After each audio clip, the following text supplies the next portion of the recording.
When I was growing up, I had like really bad acne. I'd kind of like cover up a lot of my insecurities and just by drinking my life away on a Saturday. It was Leeds Festival, Leeds Reading Festival. I went there and just getting too drunk. One of those where I can't remember just getting home. Yeah. And that were happening far too often. I remember waking up after that and just thinking, no, this is just, that's where everything changed. And, you know, if I hadn't have stopped that, what you see now, I wouldn't be here now. I went on this quest to try and gain this weight back and just become fat and unfit. I remember it vividly. I was walking up some stairs in Turkey on holiday. I just couldn't get up. I couldn't get up without stopping. I was like, Josh, what's happened? And that's when I first reached out to what I'd probably call more of a hybrid coach. If you're not the inspiration for your clients and your clients don't look up to you, you ain't got clients. When you're building a business and you're doing all these things, it's easy to get caught up in the moment and look at other people around you and, oh, look what he's got, look what she's got. And that's why I was so miserable last year. I was a mess inside. I don't usually meditate, but I was just trying to go into this like meditative place and I just felt the shift. I can't remember last time I cried, but I cried. That point for me has just been a turning point. If you don't fight the demons inside, you're never going to lose weight or get in shape. Who is Josh Lancaster? Where is he from? Like, give us some backstory on you. Awesome, yeah. So elevator pitch.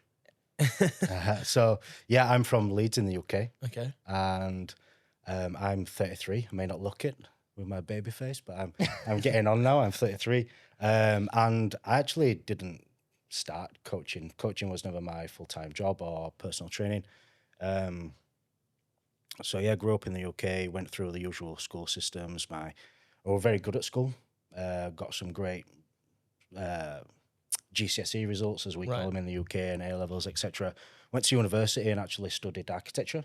Okay. So I've got a full-time first class honours degree in architecture. Oh wow, that's cool. And I was chartered. I was pretty good at it, to be honest with you. And then I was just looking at I was always kind of into my health and fitness, because kind of like going off tangents here, but when I was growing up, I had like really bad acne.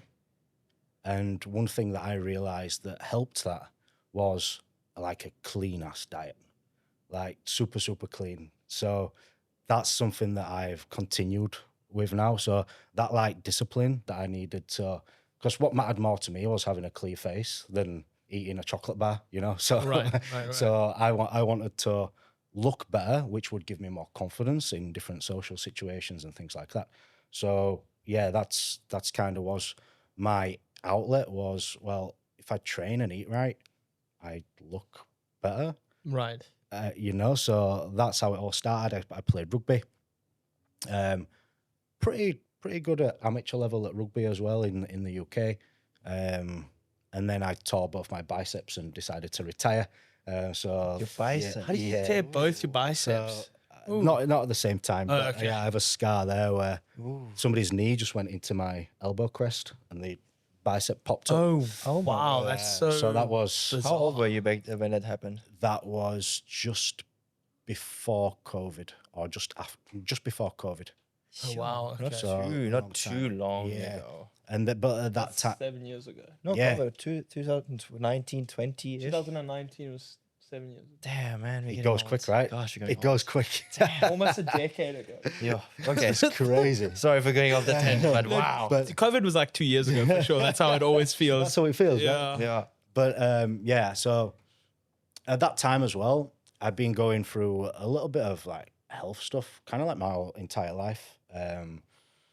Just never feeling that great despite training hard, being super healthy and all these things. And I found out through some testing and spending quite a lot of money with some functional health doctors and things like that I'd had like mold in my system and like mycotoxins and stuff like that. Oh, I heard that like even Chris Williamson's recent. Yeah. Have you seen that? Yes. Yeah. So I was like, we had some testing done and I was like completely riddled with it. And, you know, that at that time, I like lost 20 kilograms of weight as well. So I tore my bicep, found out all this was going on. And yeah, lost like 20 went from 90 to like 70 in like 6 months. And there's muscle weight. Yeah, everything. Yeah, fat, muscle, and, you know, stick thinny. Stick skinny. That's a tongue twister. That is a tongue twister. That is a tongue twister. So yeah, that was around the COVID time, because I remember all that going on, and me and my friends went to Thailand. And this was a stage in my life where I'd kind of like cover up a lot of my insecurities and low confidence through the acne and things like that just by drinking my life away on a Saturday. You know, every Saturday it was like bang, bang, and that's the rugby culture as well. in the Right, UK, it is. You know, it's like in the UK. how many drinks can you sink on a Saturday? You know, after the game. So that went to Thailand, and I think probably during that Thailand trip where I had a little bit of an epiphany of like, I don't want to do this anymore. You know. It's not as fun as people make it out to. Yeah, this is. be. It just doesn't feel like this is what I want to do. Do I want to just keep getting wasted all the time? And you know, I got back from that trip, and yeah, I looked at like the directors in front of me in architecture who are grey, fat, overweight, stressed all the time, and I'm thinking, this is the direction where I'm going. Right. This is because I was good at the job, right? And before I left, I got offered an associate's role, which is like one level up from a director. Yeah. And I'd only been in the profession for like 5 years. And I was looking at it thinking, nah, this this just isn't for me. And I'd sat on it for almost like 2 years, and I changed workplaces at that time as well, going from one architecture firm to another, just to see if it were a different environment that I needed to freshen things up. And it still just wasn't clicking. And then COVID hit, and it were around COVID where I don't know what the situation was over here, but work from home and work from home. Right. You know, so I was always good at what I did. Like I could do what I needed to do to get the job done, and no one would come and bat an eyelid. So, you know, I started helping some friends out for free, a lot of my rugby friends. Hal, your hero, was my first client. He was with me for probably 5 years. Wow. Until we went to Australia. But yeah, all snowballed from there. So I got my level 3 PT. Okay. Wow. Just to, you know, get some like formal education behind me. And then COVID hit, so I couldn't do anything in person anyway. So I just helped Hal initially for you know, a very small fee. Yeah, and then I got a great result with him, and it just snowballed from there, really. Wow. And then, COVID stopped, and then I was, you know, just working my coaching and working architecture at the same time. Still trying to overcome like these health issues and stuff like that I've got going on. So it was kind of a little bit of a baptism of fire all at the same time, where I was probably doing the wrong things by working hard, like little sleep to try and make the coaching work, but then doing architecture at the same time. But you know, it all worked out when we sat here now. So it's one of those things where it were only recently, actually, last February. Yeah, I think it was last February where I actually got another mycotoxins test and got it all clear. Oh, No, congratulations. That's awesome. Thank you. Yeah, so That's that a long was like, time. that were a huge relief. And honestly, since then, that's where really like my physique and performance has really been able to change a lot, because like your hormones, your sex hormones, you know, your growth hormone, all stuff like that are all things that are suppressed by these mycotoxins. Wow. So as you're growing up, and I think that what was a large contributor to my acne as well, growing up. So you think it's been like from young? It's Yeah. not. So I was, when I was growing up, we had a basement or an attic, whatever you want to call it, and there was some mold in there, and that was like kind of our almost like playroom, so to speak. So you're just in there a lot. Yeah, in there a lot, and From a young age. Yeah, I think just breathing that in and stuff like that. And I was like 7 week early as well, so really premature. I was like 4 pounds, like a bag of sugar. Jeez. So I think all of that accumulated, like a low immune system and stuff like that, probably built up. And yeah, just all just kind of like got on top of me when I was growing up and manifested in acne, which then leads to your low confidence, and then all this happens and stuff like that. And then to get over the low confidence, you drink yourself silly, and then, you know, it all becomes a spiral. And yeah, all just enough for enough, because I'm now sober for like over 4 years. Wow. Oh, congratulations, that's epic. Yeah, so, and it was, I don't know if you've heard of Leeds Festival, Leeds of Reading Festival. It's a I think so. pretty Yes. popular festival. It's a in the music UK. festival. Yeah. And I went there and just didn't hurt anybody, didn't upset anybody. Well, upset a few people, but not through doing anything stupid or malicious. Yeah. Just getting too drunk, and people were looking for me. They didn't know where I was. Right. One of those where I can't remember just getting home, you know. Yeah. And that were happening far too often. I remember waking up after that and just thinking, "No, this is just done." And I didn't drink. I haven't drunk a drop since that day. Wow. It was just like a decision you made. Yeah, And just like, right let's at the go. moment, just like, no, that's enough. Dead. That's enough now.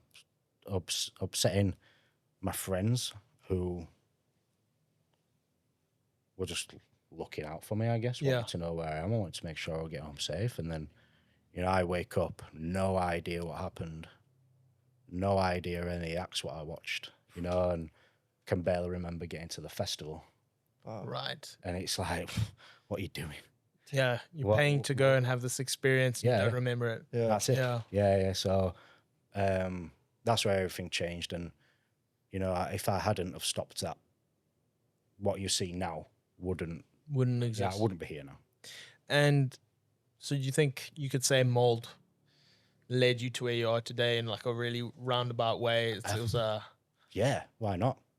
it was a spiral downwards and then ascension upwards Yeah, that started with that. And who knows, you could be a fat 33-year-old architect right now. that's it. Yeah. Yeah. No, absolutely. I think, you know, I'm a firm believer of everything happens for a reason. Yeah.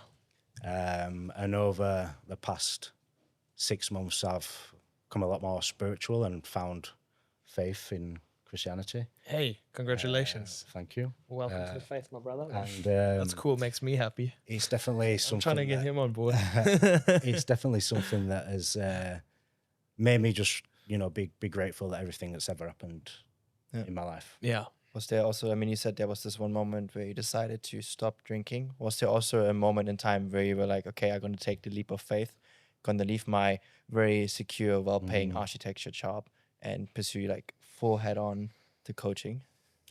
It's a real good question. It was a conversation that I had with my two friends who I was in Thailand at the time. I was speaking about it, and they were just like, "Just go, just do it." You know, what's stopping you, so to speak. So, yeah, I think thinking about it right now, I don't think I've ever been asked that question, and I should probably go thank my friends after this for pushing me to do that, because I've probably not done that. Dude, it's so important to be have the right honest. support system and the right friends around you. It's It just another testament of that.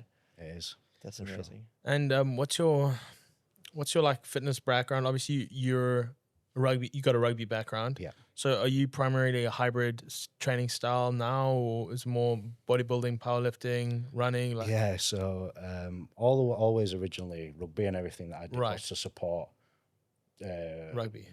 and being the best that I could for that. And then when I tore my biceps, at the same time I lost all that weight, Yeah. so I turned into a bodybuilder to try Get the weight back. try and get That's the how we all start. I feel like we always start with bodybuilding. Yeah. everybody, and so yeah, tried to. Yeah, I went on this quest to try and gain this weight back and just become fat and unfit. Honestly, and I remember it vividly. I was walking up some stairs in Turkey on holiday. I just couldn't get up. I couldn't get up without stopping. I was like, Josh, what's happened?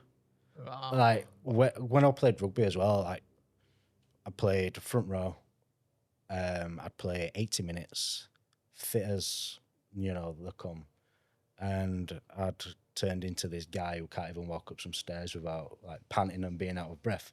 So it was that point in Turkey where when I got home, got some Nike Pegasus trainers. Everybody's The Pegasus. everybody's starting point into their Yes. running trainers. Oh, The Pegasus. They gave me a knee injury. yeah. I can still feel my Nike Pegasus in my knee, dude. Yeah, and run my first 5K. I can't remember the time, but yeah, I did a little bit by myself for 4 months or so, and then I think it was my first trip here where I actually looked, because I was still training with like bodybuilding coaches at that time. I've had a coach for as long as I can remember now. Actually, when I started to regain the muscle is when I first got my own personal training coach. Right. But they, you know, they were bodybuilding type coaches. And then it was my first trip to Cape Town, which would have been 4 years ago now, around this time. So you were an early adopter of the Cape Town trend. Yeah. Yeah. Yeah. So, and that's when I first reached out to what I'd probably call more of a hybrid coach. Which is Like, more in just line from with there. your rugby background. Realistically, like rugby players, I think, are the first hybrid athletes before it's become mainstream and popular. Like, you know, rugby players are in the gym and they're running on the field, like super hybrid. Rugby, American football. Yeah. Even, you know, soccer players at the end of the day. Yeah. Still, you know, look the part, still very athletic. Yes. I think that's a goal for me now. You know, and I think we all go through this phase, right? We all go through the phase of wanting to gain that extra pound of muscle. Yeah. Wouldn't it be great if my biceps just like a little bit bigger? But now, you know, I weight train 3 times a week. I do endurance 3 times a week. And for me, that's just a perfect balance where, you know, I can jump on. I'm not running at the moment because I've got a couple of injuries. Right. But I just jump on a erg or a ski or a row and a assault bike and, you know, just let rip and feel good. But then, you know, do okay in the weight room and try to lift some heavy stuff. Try to lift some heavy stuff at the same time. Yeah. But also got to say, I feel like, I mean, you can tell me if I'm wrong from the coaching side of things. I feel like when you're a coach, you still, unfortunately, still have to present a good self-image, look-wise, just physique-wise, because, I mean, who would listen to a fat trainer in a sense? So I feel like people are still easier to trust you if you have a good physique, even though you might be a good trainer, even though you don't have maybe like the best bodybuilding physique.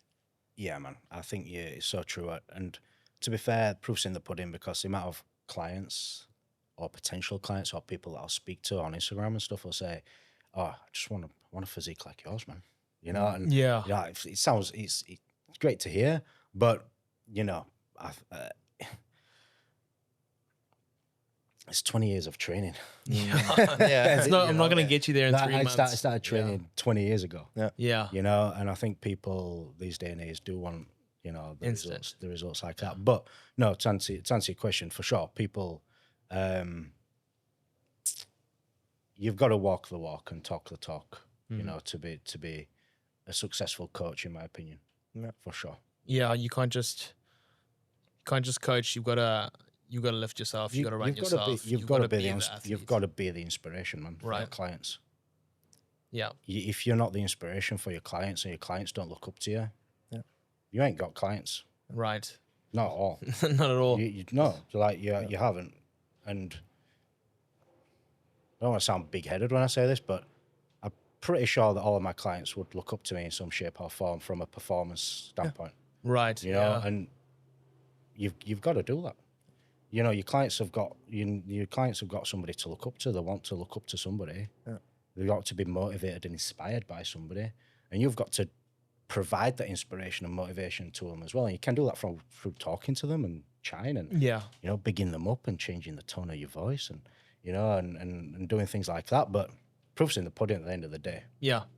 Was there ever, speaking of like, especially you said like chatting to clients online, was there ever a point where you decided actively, okay, I'm gonna go away just from physically in-person coaching? Because I actually also came from a physical trainer, PT trainer, fitness first background. And for me, that was always like you're trading your time, like versus like an energy for some money.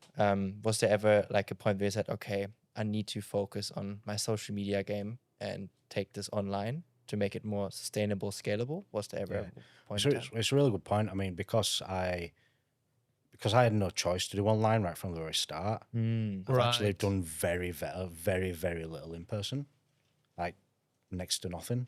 So it kind of always been a process for me where I was kind of like forced down that path and I've just kept down that path. Right. So I've not had to make that choice. Nice. I mean, funnily enough, if I do get a stable base here, I won't mind doing a little bit every now and again of in person. I might speak to Seb. Yeah, he's coming on the podcast next week, actually. I might Yeah, because that's my aim. I might be jumping ahead a little bit here. Is to try get a longer term visa here and spend a lot more time here because it's my favorite place in the world. So if somebody has some contact, Yeah, please. if anybody in the can help, government. get me a visa. Yeah, Sort me out, please. I think they're working on a digital nomad visa. Yeah, I think they've got it. I heard Oh, of is it. it? They've got it. Yeah. So that's down here. when I get back to the UK this time. I think I need to be in the UK for 10 to 8 weeks, something like that. So Yeah. that'll to process. But that's my aim. Yeah, this time is to Get the digital nomad visa. which is a year with an option to extend it for another 2. Okay. Wow. Jeez. So yeah, I love training people. I love the coaching. The only downside sometimes to online coaching is that you can't see people in person. Right. Because there's a difference between going to the gym and just moving weight or going to the gym and actually Like training. Training Yeah, someone. Yeah. You know, and that's the only downside. It's the only downside. Yeah, I mean, I tried to overcome that personally in my own coaching by asking clients to send me videos of them training. Right. But not everybody's comfortable filming themselves in the gym. Right. Yeah. I mean, that's one like drawback, I suppose. Do you?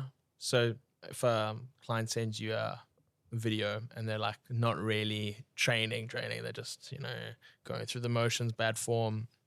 What's your like encouragement process to help them get better? Are you like you gotta tighten up, let's go, like David Goggins kind of motivator, or you like a little bit kinder like? Yeah. I like to think that I'm pretty upfront with my messaging. Right. I always like to have a great relationship with my clients. Yeah. Where we're friends. We're friends at the end of the day, first and foremost. And I firmly believe that that's how I get the results that I do. Right. By having just a great relationship with my clients, having great communication with them, and just keeping on them. But if they're not doing the things in alignment with their goals that they've told me that they want to achieve, right, they'll know about it. Right. I'll tell them. Yeah. That's cool. That's cool. And it's as simple as that. Because at the end of the day, they're paying to get a result. They're here not to just to be friends with me. And it's my responsibility to ensure that they get a result. And if that means that I need to whip them into shape a little bit and tell them, I'll tell them. You'll do that. And that's the same with a form video, right? If I think somebody's leaving reps on the table, just to take your example, I'll just say, was this a warm-up, bro? Some healthy banter for sure. Yeah, like send me a proper set. Right. You've got at least 5 reps in the table there. What are you doing? Right. And I do try to keep things jovial. Yeah. Have a laugh. But if people need a kick, people will get a kick. That's good. That's good. People do need a kick sometimes. Yeah. I was also wondering, like, if people don't know, I mean, you have 15K on Instagram. You also have a YouTube channel with over 1,000 subscribers. Yeah. You post even multiple times daily on LinkedIn. You have over 2,000 posts on Instagram. You're posting, I think, multiple times a week on YouTube. Have clients, have your own training. How? How? Is there a strategy behind it? Like, How, Josh? Yeah, I think it's just a strong work ethic. Right. I'm up early. I go for my walk. I'm straight into work. You give us like a rundown of the day. Like, do you have like a routine for when you post things or when you film things? Yeah. Bro, you should see my Google Calendar. Honestly. Oh yeah. People would explode, I think. But yeah, everything. It probably works for me and against me sometimes as well, because it's is a blessing and a curse for sure. Because I'm very routined, and if things fall out of my routine, 6 months ago, that could really like stress me out. Right. Wow, okay, this doesn't work, and it definitely still to a detriment now where, I'll be honest, I'm going off PC here again. Right. I need to be more social. I personally, I need to be more social. That's the biggest downfall that I have in my life right now. Is not being social enough. Not going to Horizon's first Thursdays barbecue and stuff like that. Right. Because it's when I usually have my tea, or usually have my dinner. Right. Or whatever it might be. Or I've got something on, which I could rearrange if I wanted. Yes. But it's that at that time, so I'm going to do that at that time. Yeah. And that's the downfall of having the structure and the routine. And the rigidity, I wouldn't be able to get everything done if I didn't have some of that as well. So yeah, like I work full days, Monday to Friday, every, full on. Saturdays I'll work pretty much all day, apart from I always force myself to go out and have something to eat for lunch. So, I'll take 2.5 hours out of my day to go have something nice to eat. I don't mind sitting by myself. I like my own company, so I'll just go chill and have something to eat somewhere nice. Sunday, I'll work most of the morning. Go to church. I go to Common Ground on South Point. Lovely. I love it there. It's great.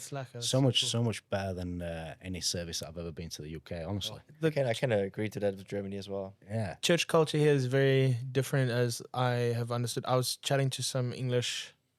We had a girl called Emma on last week, and she's also from the UK, also in the fitness space, and we were all hanging. I met her on the beach with some friends of mine who are also from church. She was like, "Do you guys all go to church?" I was like, "Yeah, a lot of us here like go to the same church." She was like, "So weird. Not a lot of young people go to church in the UK. It's so different. And like you guys seem like normal as well." And we're like, "Well, yeah, I mean, You're normal. cool." But like I don't know, there's kind of like an expectation, I think, that it's like older people and stuff. And I think Cape Town, South Africa, it's kind of a different culture. I don't know how you've experienced that. Yeah, absolutely that. Yeah. Absolutely that. And I think I don't want to paint all UK with the same brush. Yeah. Because I've only been to one service and one church over Yeah. there.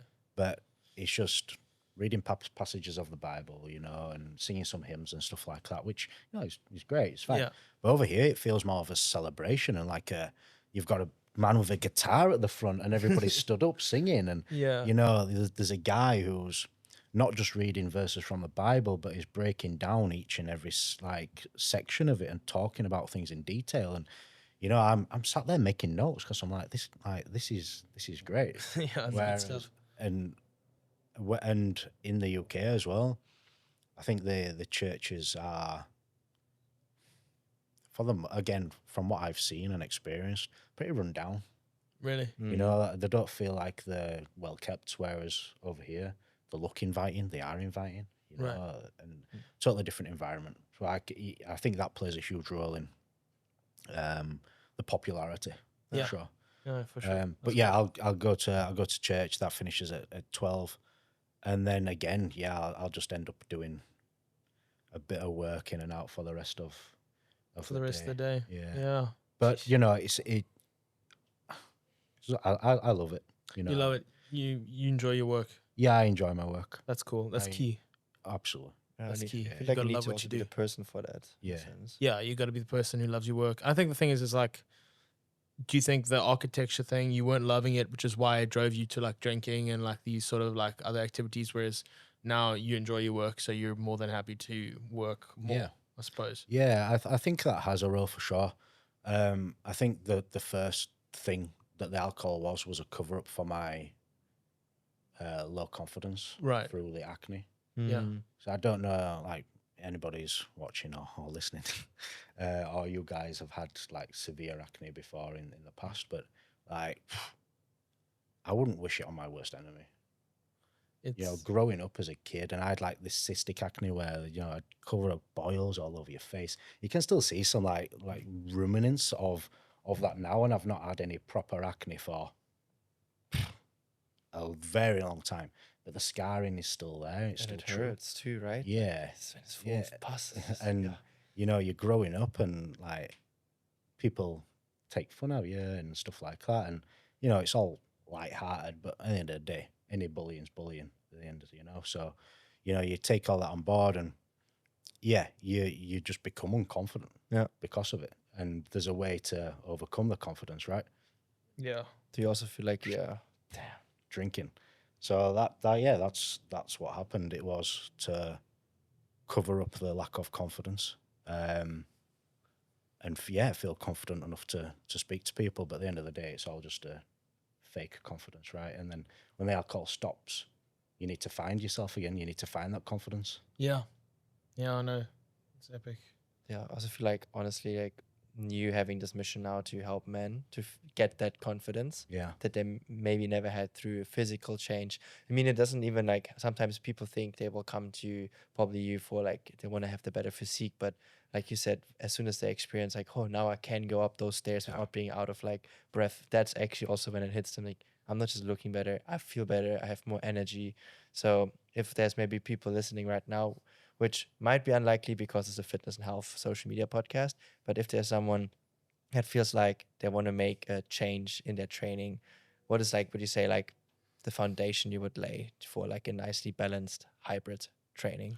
Ooh, good question. Yeah, I think I post a lot about this at the moment on social media because there's a big problem with it with the hybrid training sphere. Right. People see like the high rocks athletes and things like this and the endurance guys posting these 20, 30-hour training weeks, right? Yeah. People think that's just the norm. If I'm not going to make progress if I don't train 20 hours.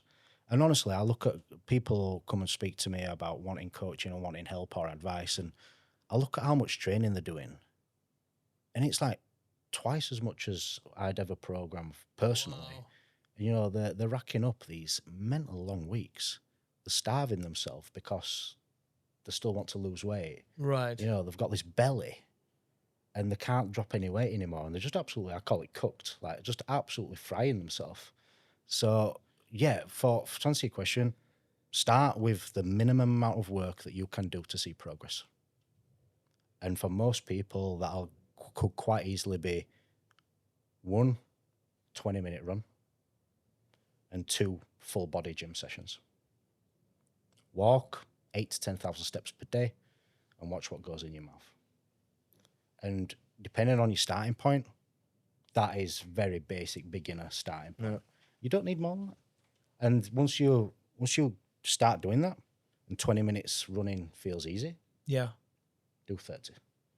And then just keep progressing from there. And move that 30 minutes into 2 runs. You know, and keep doing that. But you don't need to look at your favorite influencer.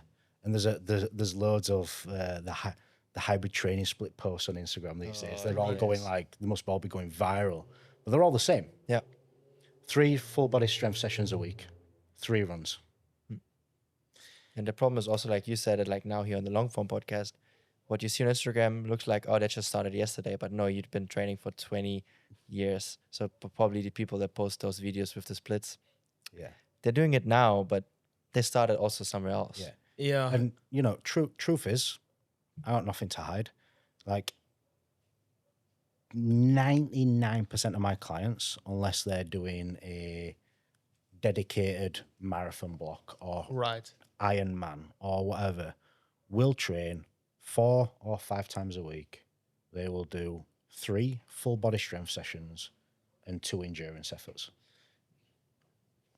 And that's it. And if you want to look That's on my Instagram page for the results that we get, Yeah. We're definitely going to link all of the stuff. like, yeah. And you don't need to do more than that. Tell me, so like last year I started out doing like kind of like a balanced approach. I think I started with like, I was trying to do four days in the gym and then 3 runs, and then I upped it to 4 runs, and then that was too much. So then I dropped the gym down to 2 gym days, because then I started like taking the running side more seriously. So I just weighted my training more towards running, and then ran a half marathon. Did a high rocks without training with the flu, which was a bad idea. Lovely. And that was fun. And then I did a big marathon block, and then basically I barely made it to the gym because I was running so much. But then marathon got cancelled, and I was like, you know what? I'm just gonna run when I feel like it. I'm gonna do a little bit more weight training, and like try and drop some stress levels down, and like, you know. And it was weird. Flipping lost weight, I looked better. People like, dude, you've been working out hard. I was like, no, I'm working out like a lot less, actually, in like a lot less structured way. I'm less stressed about stuff, and I'm losing weight. And I think like when I'm running so much, I just want to eat so much, and then I overeat, and it's crazy. It like ruins when you just like, you know, maybe I was doing like 2 runs, maybe I was hitting like 15 to 20K a week. Yeah. Whereas before I was hitting like 60K a week for the marathon block, or 55, something like that, and like still trying to hit the gym. I think think I was cooked in like a overtraining way. My body was like holding on to everything. Yeah. And that's like the weird part of fitness that I'm only now kind of starting to understand is like maybe the hormonal side where it's like your body's like, dude, you're tired. Yeah. You're going to need this energy. We're not going to drop anything now. So I don't know. It's like all super complicated. I don't know a lot about it, but I'm kind of starting to learn a little bit more about that side of things. I think the problem is as well, just to touch on that, most people are chronically underfueled, Yeah. Right. under-eating. Oh, yeah. Yes. Like, I'll eat every single day around 4,000 calories, Wow. right? And don't go try eat 4,000 calories tomorrow because you will just get fat. But most people are underfueling during the week, binge eating on a weekend, Yeah. and training far too much. That was me. And the metabolism is absolutely shot. You know, you'll hear people, you can't break your metabolism. Well, you can slow it down a hell of a lot. Right. And that's where you end up skinny fat. You got this little belly, you know, your love handles, Yeah. and then you've got no biceps or anything like that. You've got your boobs, Yeah. and you're like, what's going on? I'm training so hard and I'm eating so little. Yeah. And I look like this. Yeah, you need to reverse this a bit. You know, most people need to be eating a lot more than what they currently do. Right. And then that will help them boost their metabolism a little bit. They need to be more patient in pursuit of their goals as well. Yeah. The thing is with social media and these, get shredded in 6 weeks, you know, do this in 8 weeks, do this in 12. 12 weeks is still a very short amount of time to get somebody in great shape. Right. Yeah, totally. If someone wants to be in great shape, depending on the starting point, most people are going to need at least 6 months of like elite level dedication. Right. Right. And that's just the fact of it. No, if that's just the fact. And a lot of people, again, will come into my coaching program. I've already been trying to diet for a long time. So when they come to me, I need to start reversing that first. Right. Because if someone's been eating 1,800 calories and can't lose weight, where do we go from there? Yeah. You know, what put you on to 1,500, 1,200? Right. There's next to no food. So yeah, if anybody, a little bit of advice for anybody is if, you know, you're struggling to go to that next level of weight loss or physique development and you've been trying for a hell of a long time, chances are you probably need to stop trying for a little bit, relax, eat some good quality single ingredient nutritious food for 3 to 6 months, build some muscle. And that's the problem with most people as well. They're just severely under-muscled. Right. You know, you need to put some muscle on, spend some time in the muscle building phase. Allow yourself to carry a little bit of extra fat. Well, there's nothing wrong with that, but get strong, build some muscle, and then you're going to be able to put yourself in a much more better position to actually lose weight lose fat when you want to lose fat. Right. Exactly. Now, I think also in that phase where I was like training, I was also trying to flip and put myself in a big calorie deficit. I was like at 1,700 calories and running all this stuff. And then I don't know, it just wasn't working. And I was like, screw it, I'm so over this. This sucks. And then I stopped doing all of it. I was like I wasn't eating badly. Like I think my diet's generally quite healthy, but I was like maybe eating more cheat meals or like I was eating out. I was just relaxed. I was like, if I was with my friends, I'll just have the burger, like whatever. I wasn't like being super rigid. And I was looking better. And my friends were like, dude, I was like, no, actually. So I don't know, man. I'm less stressed. I'm less. Yeah. It was actually Stress a stress. is a big thing, It was a big thing. Huge. I was telling Giannis, I think I had like a cool moment with God at the beginning of the year. I was just like, have you ever read Ecclesiastes? No. You need to go read that book. It's so good. It's all about everything we do in this life. It's for our own vanity. It's for our own like glorification. And when we die, it's not coming with us. So stop worrying about the future.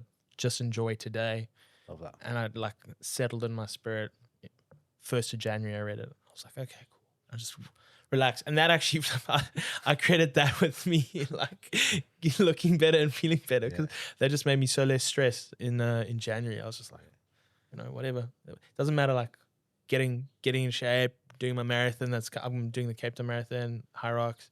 It doesn't actually matter. It's just fun, you know? And like, this podcast, everything. Like, it's all just for fun, and God's good, and I'm happy.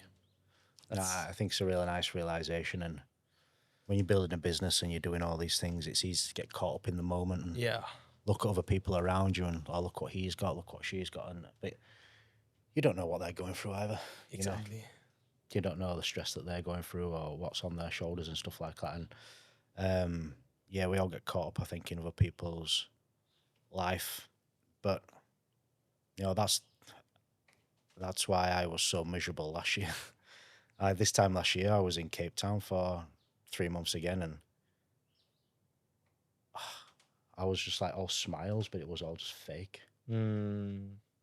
Honestly, I was a mess inside from a business point of view. Like, I was so emotionally attached to everything inside the business, and that's that coming into some more spirituality. Bob Proctor, I don't know if you've heard of him. I have heard of him. Oh, he's changed my life. Him and Neville Goddard, just listening to those tapes and recordings, listening to the laws of the universe, abundance and things like that. And so that's helped me a ton. And what you said there about that thing in January, I had something similar where I can't remember exactly what it was, but I don't usually meditate. But I was just trying to go into this like meditative place, and it's weird. You can sometimes you can just feel the shift. Yeah. You can just feel things change when you get that deep and that emotional and think about the positives and things that you're grateful for in your life. Honestly, I was sat and I just felt the shift, and it all just like flew through me. And I can't remember last time I cried, but I cried like I was proper like deep into it. And that point for me has just been a turning point over like recent times where the spirituality, I can't say the word, spirituality. You got it. That's the Another one. tongue twister here. Is has been completely life changing, and it's something that I'm like massive on with my clients as well. 'Cause not trying to force it into them. Yeah. Never do that, but I want to help my clients inside and outside. Yeah. If you don't fight the demons inside, you're never going to lose weight or get in shape. It's so holistic, like the whole health thing. Like I haven't really discussed this or told anyone about this really, but I've been with this podcast thing, Giannis and I are also trying to develop our own Instagram personal brand sort of things, post a little bit more. We've been so focused on this. We haven't like, I don't know, spent as much time on those things. But I think the one thing I do want to like get more into is, say I do more high rocks and running and stuff, maybe post some tips on that, but also like maybe post some more spiritual health tips, because I feel like that's something that's super necessary. Is like there's a lot of like, say like Buddhist, East Asian spirituality stuff out there in the health space, but Christianity is not often applied to fitness or health, and I think it should be, because it's so helpful, so great.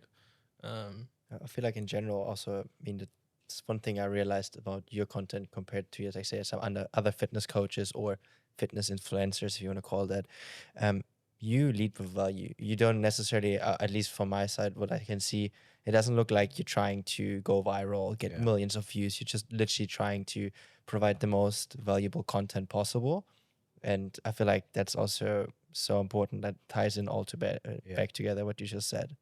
I really appreciate you saying that, because that is the core of what I do try to do.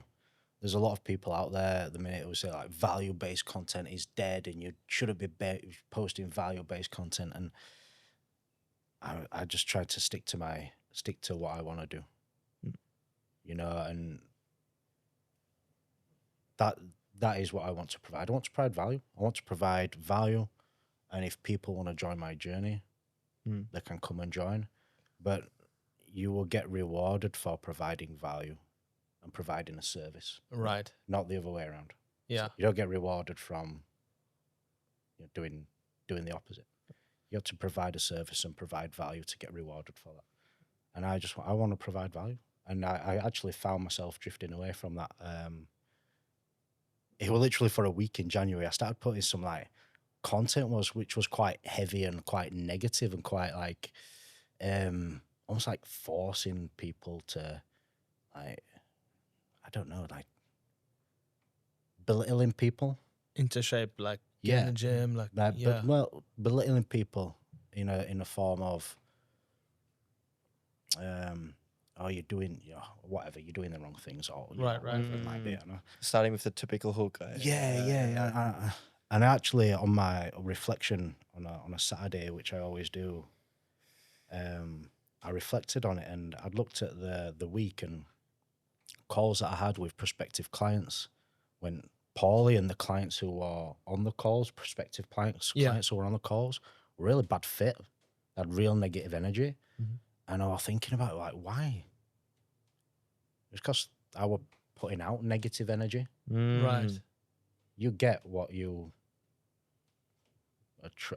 push out, right? Yeah. So if you're giving off negative vibes, you're going to get negative vibes coming your way. Right. Wow. So if I want to push out positive vibes and give value, and I think people will appreciate that a lot more, and that's what will be attracted to me. And they'll come back to you. Yeah. No, 100%. So you can literally see the difference between like if you put out like positive content, like the clients you will attract compared to wow, that's crazy. Yeah. And do you have like, don't want to get too technical here, but do you have like kind of like a funnel that you use your content with? Like you have, let's say Instagram is like that drives the most awareness, then you lead them into like an email or directly into a call. Do you lead them to YouTube, or how is like, let's say the business structure a bit set up? So let's say we have like a fitness trainer or like a coach that works in the gym sitting and listening to this podcast right now. Is there like a few quick helpful tips how they can maybe take their presence more online, so they maybe are less dependent on like their 9-to-5 in-person physical job? Yeah. Just start. just do it, because nobody's watching anyway. Right. That's a good mindset. I love that. Nobody's watching. Like if I look at my reels that I've posted, and I know I could do it right now, probably like this morning's probably like 700 people out of 1,500 watched it. Nobody's watching, and nobody remembers anyway. Right. Fair. So it doesn't matter. The people who are interested will watch it. I don't need 1,500 followers to make a good living. Sorry, 15,000. Yeah. I need 150. Yeah. Right. Not even that many. Yeah. You know, so the fear that you've got is not even warranted, because nobody's watching your stuff anyway. So just start posting stuff. It doesn't need to be perfect. Start long form stuff immediately, because it's only very recently that my long form has started going really well. My past 4 videos have, probably done the best out of the other 40 that I've posted. And I've had a lot more people come to me saying from those videos, we've come from YouTube.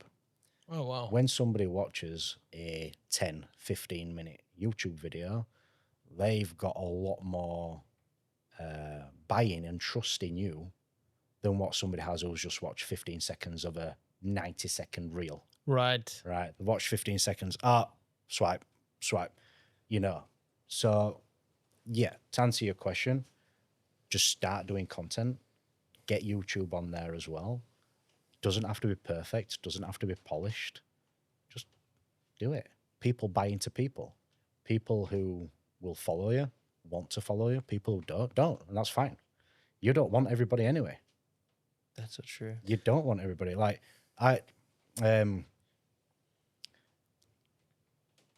sometimes a client will join my team, and very, very rare, but they might just disappear. Right. Like, just never hear from them, whatever. Payment bounces. All coaches will resonate with that. It happens. It's life. I don't love it when that happens, but I'm grateful for it happening. So I don't need those type of people in my life anyway. Right. Yeah. So be yourself on your content, post it, put it out there, and the people who want to watch it will watch it. The people who want to be a client will reach out and be a client. Now, when you do start getting a following, people aren't just going to come and jump into your lap and say, coach me. You need to be the person doing the outreach. People who are liking your stuff, thanks for liking my posts, really appreciate it. People who are following you, hey man, thanks for following my page, I really appreciate it. Are you here for just the content, or are you looking for any training advice? Like, you've got to be social on social media. Right. People are not just going to come and ask for your coaching. Very, very rare that happens. So there's a big sales aspect on like how to land a client and that sort of thing. Yeah. So my process, I guess, is anybody who interacts on my page. So I won't do anything cold. So Right. if somebody's never interacted with me, they won't get a message from me. But if anybody's ever interacted with any of my stuff, follows, likes, etc., they'll get a thank you. Thanks for doing X, Y, and Z. A general question to provoke to get a response out of people. Right. Start a conversation. If they want some help, we'll invite them to a call. Make sure it's a good fit. Do I want to work with them? Do they want to work with me? Do they see the value? Will I be able to help them? If I can help them, I'll offer them a place in the program. If everything's good, we'll get them up and running and get cracking. If they don't see the value, or I don't want to work with them, or it's not a good fit, I'll tell them to go elsewhere. Right. And what is your structure? Do you just program for people? Do they check in weekly with you on a video call? Like how do you take people through that? Yeah, so I use an app called Everfit, and everything that I do is through there. So I provide training programming, nutritional programming. Right. But I always say, and I'll die on this hill, that's like 10% of the results. Like my training programming and nutrition programming is very, very good, but it's the guidance, the support, the accountability, the check-ins, the communication, the relationship building, the community that we've got that gets the results. Do you have a community page that people can? We've got a private community WhatsApp. Okay. So that's when when people are in the system, Yeah, so to speak. That's what we've got from a community aspect. Looking to as things evolve with Built to Thrive, my coaching brand, certainly looking to take things to that next level this year, getting a couple of coaches on board, and then starting to build out more of a brand where people will come and want to be involved in Built to Thrive, not be coached by Josh. Right. The big difference there at the minute, people see me like, I want to be coached by you. Want to start transitioning now into, I want to become a part of the Built to Thrive community rather than Josh Lancaster Fitness. That's where I'm making the transition at the moment in time. But I also love that you like saying like I could be the face. Like a lot of people would have that amount of ego where they say, hey, I want to be like that face of that brand. But you're saying, no, I want to make it less about me and more about the community, more about in general all the people that are involved. I think that's not a lot of people would also do that. Yeah, the community that we've got at the moment, it makes me so happy and proud. Wow. So grateful for every single one of those people who post regularly in the community that we've got, because it's on fire. It's great. Honestly, people, I welcome a client into the team, and there'll be 10, 15, 20 other people who welcome them and say, oh, Phil, the best decision you've ever made in your life. And I'm sat there thinking, wow, like, what a special group of clients that I've got. Wow. And I think that's something that I need to be better at showing. Yeah. And I've started to do it over the past couple of weeks with some of my reels and stuff like that, showing that side of the community that we've got. And it's something that's really special. And most people don't appreciate that side of, don't realize that that's a part of the coaching. Yeah. Because anybody can get a training plan and a diet plan these days. Yeah. It's not that what people need. Most people don't need that. Yeah. Because you can get it off ChatGPT for free. You can go online and search for a marathon program and get it for free. There's great programs out there, even like the running app Runner. It's a great app. Like I use that as my coach, and I know people who have running coaches, and it's very similar product. I think they have more of a community and stuff. And that can't be understated how that impacts you, especially if you're a local coach, and they go running together and stuff, and that helps a lot. And kind of similar to what you were saying as well, is like you can be super dialed in with your training, and that's cool, but the social aspect of fitness is so important. I think I've told the story a few times, but I did a race middle of last year. I kind of like beginning of the year wasn't feeling too great about myself, my fitness, my whatever. I was like, you know what, I'm going to sign up for a race. It's going to be my goal. I'm not going to miss a training day. I'm going to flip and hit all my runs on this runner app. I'm going to like do this time. And I set a time for myself. I was like, I want to do 153 or lower. And I 153. It was epic. And I finished that line and I got over there, and then I realized I had no friends there to watch me finish or celebrate, because I didn't train with anyone. Yeah. I was like on my own personal mission, and I realized I was like, if I was like 5 minutes slower, but I had my friends, this would have been a better day. Yeah. And I think like for me, I keep telling people, if you want to go fast, go by yourself. If you want to go long, go with friends. I think that's such a big part of fitness, is like the community aspect of it. Yeah, I think that's a good proverb for life as well. Yeah, I know, it's good. For sure. Dude. Because, it's, the world can be a very lonely or a lone place, depending on which way you want to look at it. And it's always better doing things with people around you. 100%. It's something that I'm still actively working towards. Right. For sure. But yeah, doing things with people and having people to celebrate with, and feeling like you've got a community around you and things like that is really invaluable. Yeah, it it's really, key. really is. I feel like that's the perfect way. I mean, I think we could chat with you forever. I think we definitely have to have you on again.